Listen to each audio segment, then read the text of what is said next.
So, hi everyone. Today we talk about zkSharding and about architecture and some dApp details. First of all, let me introduce myself. My name is Ilya and I'm Senior Protocol Researcher at New Foundation. And I also security researcher at University of Vienna. Uh, Today our agenda is first talk quickly about rollups. Then we talk quickly about sharding and zkSharding architecture. And by the end, we will talk about dApps because we really believe that dApps architecture and details in future will change. So let's start from the idea of sharding, very simple one. Uh, Many of you are familiar with the idea of sharding, but let me explain you that the idea of data sharding from web to world is to split your data across 2 or 3 and different storages, depending on different aspects like location or data accessibility.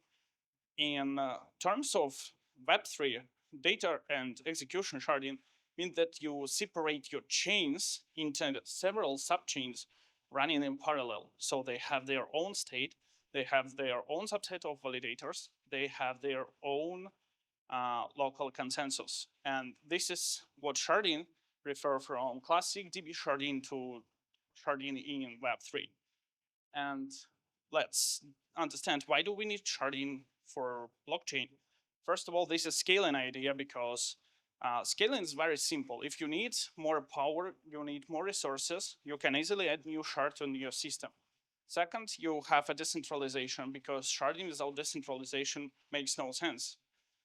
This is a simple idea that to have more resources, you want to spread them around the world. And the only thing for sharding is to keep it decentralized. Application scale. Imagine your team is most powerful in the world, but you're limited with the chain you're running on. Like, for example, if you have an Arbitrum, you cannot make your application faster or better than the infrastructure it's running on. And this is where the sharding brings ability to be better uh, with your application across the multiple shards. And last but not least is utilization efficiency. Imagine that on Ethereum you have 1 million validators, but very few of them actually do very efficient work at the single moment. And majority, like 99% of other validators are just waiting in queue. But if you would have a chance to utilize all this power, that will definitely change a lot. But why sharding? Why we don't choose any other solution? First of all, because sharding brings you security guarantees for every shard. Every shard is absolutely equal to any other shard, and the security absolutely shared across all the shards. This is what you cannot have, for example, with the idea of having any kind of aggregation layer across different chains. Second is a protocol inbuilt communication protocol. The shards needs to communicate. And external communication protocols are not very efficient. They're expensive, slow, and not compatible. So, and last but not least is full interoperability between shards. All shards are homomorphic to each other. That means that replacing the shard, making your shard, and making to build an application across these shards is absolutely transparent and simple. And first of all, let's recap the idea of validity rollup. This is just a high picture, and all starts from the mempool, goes to sequencers that hold just transactions. Then you have any validation, you have update state, a relayer who actually takes the block state diff, send it to prover, and then you send data to data availability layer or validity proof to settlement layer. So in case of L2, this is actually Ethereum. You send data to blobs and validity proof to beacon chain, where it's actually verified.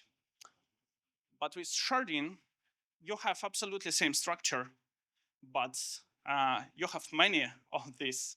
You have shard 1, shard 3, shard 2, and actually this is absolutely the same, like here, but 3 times more. But the feature is here that you also have a kind of main shard that plays a role of coordinator across of them. And this is where this situation changes for you as a rollup, because main shard brings you synchronization and security guarantees for your execution shards. And I will explain it a bit later. So let's start from sequencing. For the sequencing, actually, the situation very simple. You need a speed, and the speed is very easy to achieve if you don't have any centralized mempool, but mempool for every shard is absolutely own. And this is where we use PBS-like model, but with coordination of L1 and L2 builders and searchers. Very simple and elegant for the L2 decentralized network. With validation, you can see a lot of parallel shards. And this, you see, validation is totally parallel. You don't have any crash shard state. You don't have shard validators. So they're running in parallel. That's why we can really say that execution happens parallel. And like comparing to like Solana, you don't have a possibility to be blocked by any other transactions or any other problems. So this is truly parallel. With consensus, you have two types of consensus. First, consensus on every shard. So first of all, every shard has its own consensus where they decide about new state. And you have this beacon or main chain, main shard, where we submit the state rules. And these state rules use actually to make this security. In case of any shard is violated, we can roll back at any moment of time all the shards in this system. That's why consensus on the local shards has no any motivation to cheat, as a state will be rolled back in any way. And this is where this main shard plays an important role, because it's like a synchronization point for all of them. In general, this is one of the most efficient way to do this, and beacon shard is not a bottleneck, because the only thing it keeps is just state rules. So state rules is just 32-byte hash. And last but not least, we are rollup. So, and what happens in the side of decentralized rollup? In the case of decentralized rollup, you have to still submit your data to L1 and your validity proof. But ask yourself how you can do it in decentralized manner, because you don't send actually every block proof and every block to L1, because it's very inefficient. Like proof verification is constant and it costs a lot. So, and this is where we introduce very interesting layer called sync committee. Sync committee is responsible for the aggregation of proofs and data to make it as more economically efficient as possible. It gathers all the transactions from the shards, and as soon as it sees that now we reached the point where we can submit it to L1, it prepares the net proof and compress the data to send it to L1. That's why transaction cost cannot be even more efficient than you can imagine, because aggregation is very efficient. And quickly about messaging. I mentioned that actually sharding has inbuilt protocol, communication protocol, but we have like layer 0, we have different, many other communication protocols. But messages in cross shard changes because we don't have free layers. And that's why messages are very fast, very cheap, and very reliable. They cannot be lost, and they cannot be processed out of order. You submit them.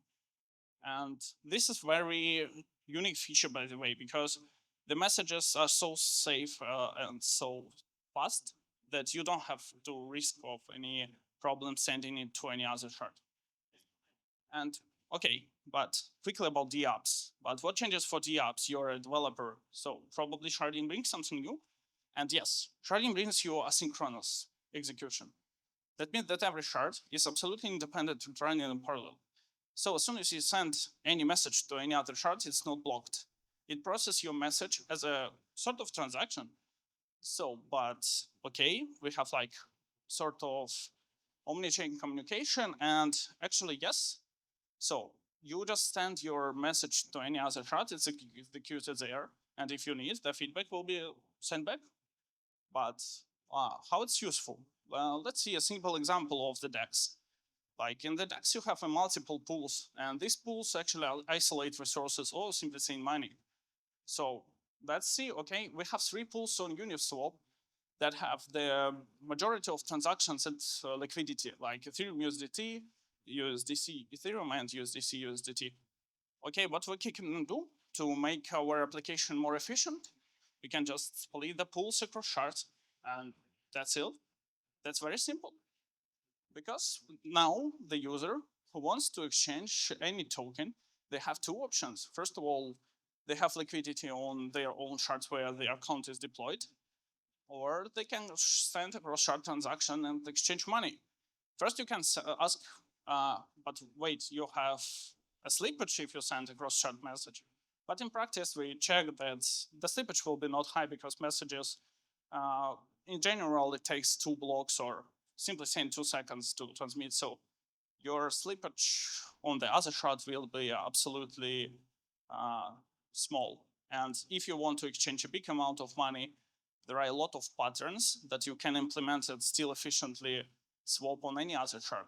But what is the benefit is that the load is sharded across the shards. So now, if you have any pike, like let's say trading zero USDC, or let's say like new hype token, so the load will be distributed across shards because someone trading pair of Ethereum, someone USDC, someone USDT. So nothing goes to a single shard. And last but not least, we solved the problem of the token sharing because you probably understand that USDC is like a centralized registry. And the problem with this registry, it should be shared. So that's why we introduced the idea of entering tokens. This is a very cool idea. It's like a cache. Imagine that you don't have ERC20 that works like a bank account, but you have a cache when I can just give you money and that money belongs to you. So instead of a central registry with many nodes, you have a lot of accounts with a single node. What is the benefit? The key benefit is that you don't share any data across shards. That's why transferring the money is actually transferring the money. And that basic idea gives you a possibility to move liquidity very easily and without absolutely any risks. Really zero risks of money leakage. And we don't also have externally owned accounts because every account is a smart contract.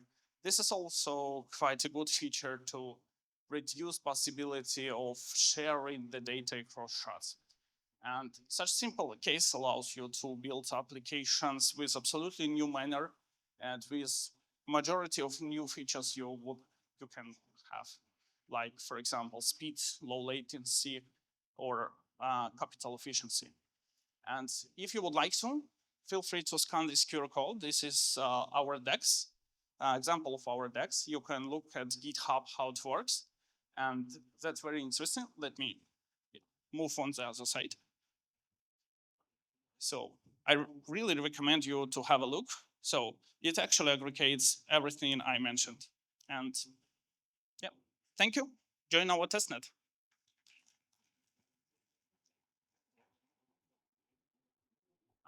Do we have time for questions? Yeah, please, one question. So yeah, sure.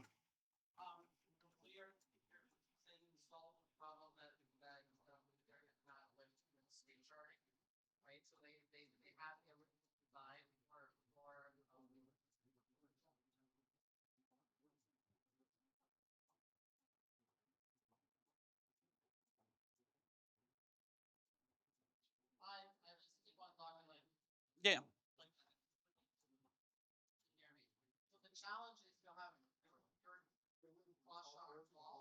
Mm-hmm.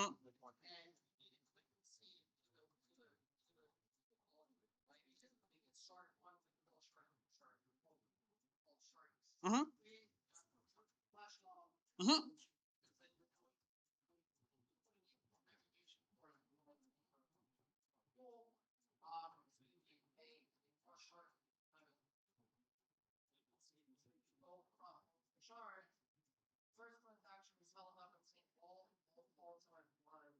Mm-hmm. Yeah, I repeat maybe your question for everyone. So your question is how we actually secure the communication because we need some way of commitment between the messages, right? Yes, and that's very important because we don't have atomicity for the messages.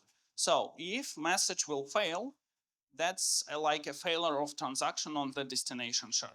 But on the protocol level, we just bring you possibility to know about that, we send a kind of system message that, okay, unfortunately it's failed.